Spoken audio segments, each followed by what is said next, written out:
Hi, welcome to our channel. నిన్న ఢిల్లీలో NDA కూటమి మీటింగు, బెంగళూరులో ప్రతిపక్షాల కాంగ్రెస్ పార్టీ మీటింగు, ఈ రెండు కూటమిలు కాకుండా మూడొక కూటమి తటస్థ కూటమి అని అంటున్నారు. అది బీఆర్ఎస్ పార్టీ కానీ ఇకపోతే ఎంఐ పార్టీ లాంటి ఎవరికి మద్దతు ఇవ్వము, మీ స్వతంత్రంగా ఉంటామంటూ స్వయంగా ప్రకటించుకున్నటువంటి మూడో కూటమి. ఈ మూడు కూటమిలు కాకుండా ఇంకొక కూటమి ఉంది. అది తెలుగుదేశం పార్టీ అంటరాని పార్టీగా పక్కకి వేయబడింది. అసలు ఏంటి, తెలుగుదేశం పార్టీని ఎవరు పిలవలేదు, ఇటు కాంగ్రెస్ కూటమి పిలవలేదు, ఇటు ఎన్డీఏ పార్టీ కూటమి పిలవలేదు. పైగా మేము తటస్థంగా ఉంటామని చంద్రబాబు నాయుడు ఎప్పుడూ ప్రకటించలేదు. ఏదో ఒక పార్టీకి మద్దతు ఇవ్వాలని ఒక విషయం అయితే స్పష్టంగా ఉన్నాడు. ఈ పరిస్థితి తెలుగుదేశం పార్టీకి ఎందుకు వచ్చింది, అంత అంటరాని పార్టీకి ఎలా మిగిలిపోతుంది, ఈ విషయాలన్నీ కూడా మనతో ఉన్నట్టు నిమ్మటి రామారావు గారిని అడిగి మరిన్ని వివరాలు తెలుసుకున్నాం. నమస్కారం. నమస్తే బాబు.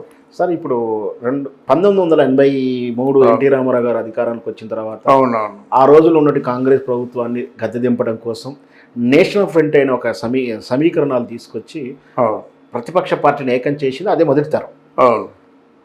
అంటే ఇక కూటమిలు ఏర్పాటు చేయడంలో అటు ఆనాడు ఎన్టీ రామారావు తెలుగుదేశం పార్టీగా ఉన్నప్పుడు కానీ ఈరోజు చంద్రబాబు నాయుడు నేతృత్వంలో యూపీఏ అని చెప్పేసి అలా కూటమిలు పెట్టినటువంటి కీ రోల్ చేసినటువంటి తెలుగుదేశం పార్టీ, అవసరం వస్తే ప్రధానమంత్రులు నిర్ణయించగలిగినటువంటి తెలుగుదేశం పార్టీ, స్టీరింగ్ తిప్పిన తెలుగుదేశం పార్టీ, స్టీరింగ్ అంతా నా చేతుల్లో ఉందని చెప్పిన తెలుగుదేశం పార్టీ ఈరోజు ఏ కూటమికి లేకుండా ఒంటరిగా అంటరాని పార్టీగా నిలబడిపోయింది.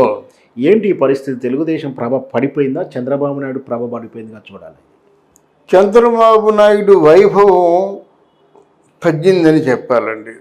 ఎందుకంటే చంద్రబాబు నాయుడు నాకు తెలుసు కదా, చంద్రబాబు నాయుడు ఎప్పుడు కూడా వ్యూహాత్మకంగా వ్యవహరిస్తాడు.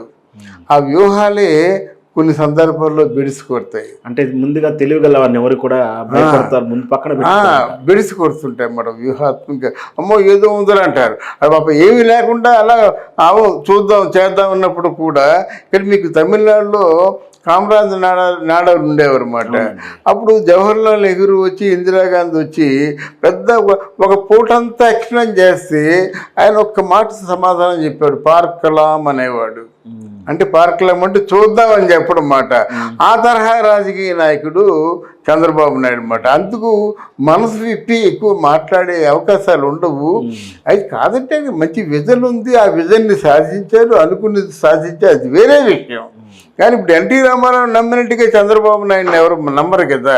ఎందుకంటే ఎన్టీ రామారావు కమాన్ బ్రదర్ అంటాడు, కబులించుకుంటాడు, అటో తేల్చేస్తాడు వెంటనే. ఇప్పుడు చంద్రబాబు అలా కాదు కదా, అసలు నీ మనసులో ఏముందో చెప్పడు. అందువల్ల చంద్రబాబు నాయుడు విషయంలో మాత్రం అందరూ జాగ్రత్తగా ఉంటారు. నెంబర్ 1.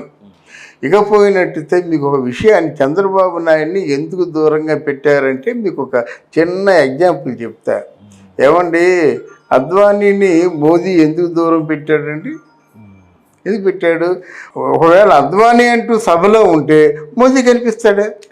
అద్వానీ ముందు ఎవరు మన అమిత్ షా కనిపిస్తాడా?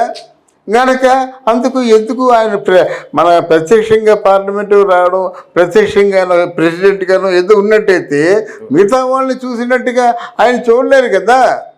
ఇద్దరితో స్టార్ట్ అయిందండి బీజేపీ పార్టీ, మళ్ళీ ఇంకో ఇద్దరు లీడ్ చేస్తున్నారు ఇప్పుడు. అందువల్ల ఇద్దరితో స్టార్ట్ అయింది. ఇద్దరికైనా ఉన్నారు చాలా కాలం బీజేపీ పార్టీ. ఎప్పుడు వాళ్ళు ఉనికి తెలిసిందండి, కాకినాడ మహాసభల్లో 1 ఓటు 2 రాష్ట్రాల తర్వాత బీజేపీ పార్టీ చాలు ఉనికి బయట తెలిసిందన్నమాట. ఇప్పుడు అలా కాదు కదా, రాజకీయంగా బాగా శాసించేశారు. వాళ్ళు భారతదేశ వ్యాప్తంగా క్యాపిటలిస్టులు అందరూ వాళ్ళు పిడికిట్లో పట్టుకున్నారు. ఈరోజు ఎన్నికలు పోయినట్టయితే కాంగ్రెస్ పార్టీలో ఎంత మూలధనం ఉందో దాని 10 మూలధనం బీజేపీ పార్టీలో కూడా ఉంది. ఇక్కడ చంద్రబాబు నాయుడిని ఎందుకు తీసుకోరంటే, ఏమో ఎప్పుడైనా కేంద్రంలో తనకి చక్రం తిప్పినవాడే కదా.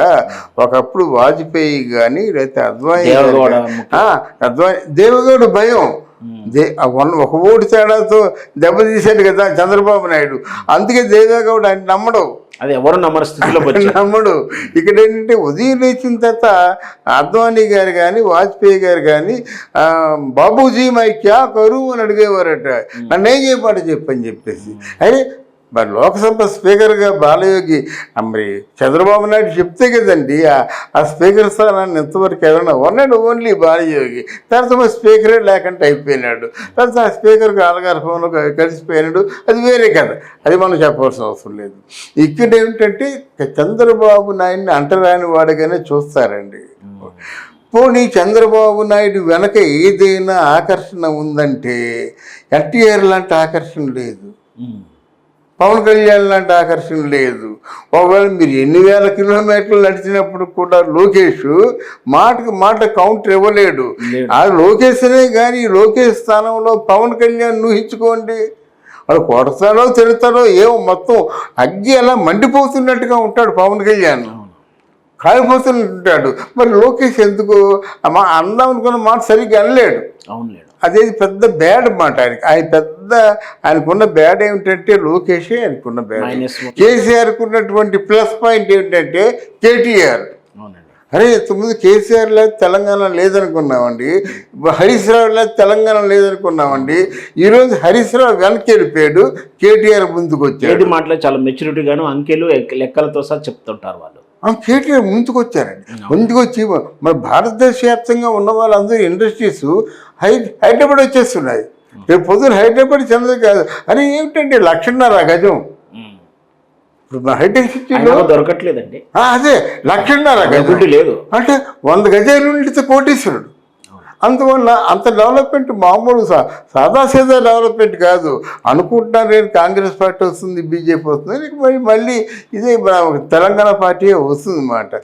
ఇన్ని కారణాల చేత బీజేపీకి సపోర్ట్గా డెఫినెట్గా పవన్ కళ్యాణ్ని తీసుకుంటారండి, దీంట్లో సందేహమే లేదు. ఇక్కడ చంద్రబాబు నాయుడు మాత్రం ఒక చిన్న అంటే మురిపిస్తూ ఆయన దూరంగా ఉంచడమే కానీ రా చంద్రబాబు మనం కలిసి పనిచేద్దాం అన్నది వీలు లేదు. పనిచేద్దాం అంటే వాళ్ళు చెప్పిన వ్యూహాలు ఇది పనిచేయవు కదా. భవిష్యత్తులో అవసరం ఉంటే ఎన్నికల తర్వాత మళ్ళీ ఏమన్నా బయట నుంచి మద్దతు తీసుకుంటుండవచ్చు అంటారు. అప్పుడు మేబీ ఎన్నికల ఫలితాలు వచ్చిన తర్వాత, ఎన్నికల ముందు పొత్తుతో పోరు, ఎన్నికల రిజల్ట్ వచ్చిన తర్వాత ఏమైనా ఎంపీ సీట్లు అవసరం ఉన్నప్పుడు, తక్కువ పడ్డప్పుడు తెలుగుదేశంతో వెళ్ళే అవకాశాలు ఉన్నప్పుడు తప్పకుండా అండి. వాళ్ళ రాజకీయంలో ఉన్న ప్రధానంగా పొత్తులు వద్దు కానీ సపోర్ట్ చేయి, మద్దతు ఇవ్వు. నువ్వు రాజకీయంలో శాశ్వత మిత్రులు శాశ్వత శత్రువులు ఎవరు ఉండరు కానీ వాళ్ళకు కూడా కొన్ని హక్కులు కావాలి కదా. తెలుగుదేశం పార్టీకి కూడా కొంత పవర్ కావాలి కదా. పవర్ లేకపోతే పార్టీని మరి ఫీడ్ చేయలేరు కదా, పార్టీని రన్ చేయలేరు కదా. కనుక చంద్రబాబు నాయుడిని అలాగే ఉంచుతారు. చంద్రబాబు నాయుడిని వేదిక మీద పిలవరు. ఎందుకు అల్లూరి సీతారామరాజు తాలూకు విగ్రహావిష్కరణని పిలవచ్చు కదండి ఆయన్ని. ఆయన ప్రతిపక్ష నాయకుడే, పెద్ద నాయకుడే కదా, కానీ పిలవలేదు అన్నమాట. అంటే అమిత్ షా మోదీ రాజకీయం ఎలాగుంటుందంటే కొట్టకుండా తిట్టకుండా కిడ్నీలు తీసేస్తారన్నమాట. అంత సీరియస్ రాజకీయం అండి. దాన్ని దృష్టిలో పెట్టుకోవాలి ఎవరు చంద్రబాబు నాయుడు. కానీ రేపు ఏమి జరుగుతుంది అనేటువంటి ఆలోచన చంద్రబాబు డిజైన్ చేసుకోవాలని వీల్లేదు, ఏమైనా జరగచ్చు. Thank you sir. నమస్తే, థ్యాంక్ యూ అమ్మా.